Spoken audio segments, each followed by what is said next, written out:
नमस्कार, सोनालीस किचन मध्ये आपलं सर्वांचं स्वागत। आज बनवूया आपण प्रसादाचा शिरा।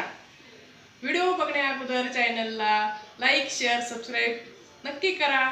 चला तर मग बनवूया आज आपण प्रसादाचा शिरा। प्रसादाचा शिरा बनवण्यासाठी मी घेतलेला आहे 1 वाटी बारीक रवा, 1 वाटी साखर, साखर कमी जास्त करू शकता आवडीनुसार, ड्राय फ्रूट्स, विलायची, तूप, केळी घेतलेली आहे आणि तुळशीचे पान आणि दूध घेतलेला आहे। आपण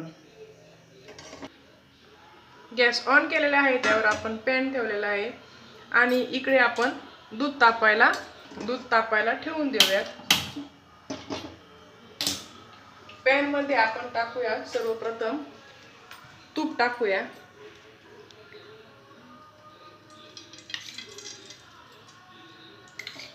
प्रसादाचा शिरा म्हटल्यानंतर तूप थोडं जास्तच लागतं। हे आपण बाकीचं नंतर टाकूया। तूप गरम झालेलं आहे, त्यात आपण रवा घालून घेऊया आणि रवा चांगला लाल होईपर्यंत आपण तुपामध्ये भाजून घेऊया। रवा थोडासा भाजत आला की सर्व तूप आपण रव्यामध्ये टाकून देऊया। रवा आपला भाजून झालेला आहे, त्यामध्ये आपण टाकूया ड्राय फ्रूट्स। ते पण थोडेसे असे रव्यामध्ये भाजून घ्यायचे आहे। त्यामध्ये आपण केळी घेतलेली आहे, ती आपण केळी किसून घ्यायची आहे। तुपात अशी परतून घ्यायची, किसून अशी एकजीव होती। मग किसून घेतल्यानंतर या प्रकारे अशी किसून घ्यायची आहे आणि चांगली अशी परतून घ्यायची आहे। यातच विलायची पूड टाकून घ्यायची आहे आणि आपल्याला यात दूध टाकून घ्यायचे आहे। तर दूध तुम्ही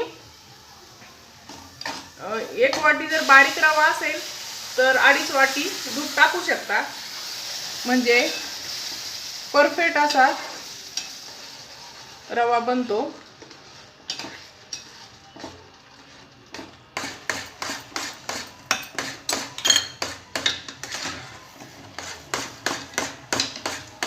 आणि असं पूर्ण हलवून घ्यायचं, पूर्ण असं परतून घ्यायचं आहे। हे बघा, 1 वाटी बारीक रव्याला 2 वाटी दूध पुरेसं होतं। आणि आता आपण यामध्ये साखर टाकून घेऊयात। साखर नेहमी शेवटी टाकायची, कारण साखरीचा पाक तयार होतो अगोदर टाकल्यानंतर आणि आपला शिरा चिकट होतो, म्हणून साखर शेवटी टाकायची। आणि 2 ते 3 मिनिट झाकून ठेवायचा।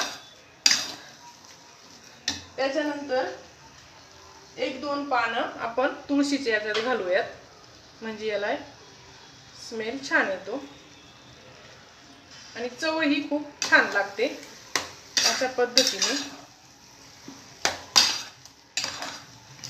आपण 1-2 ते 3 मिनिट आता झाकून ठेवूया।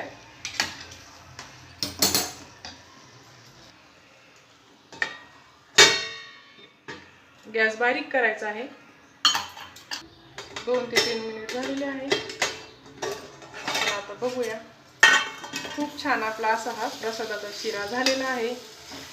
आपण आता हा काढून घेऊया आणि अशा पद्धतीने आपला प्रसादाचा शिरा तयार आहे। कशी वाटली माझी रेसिपी?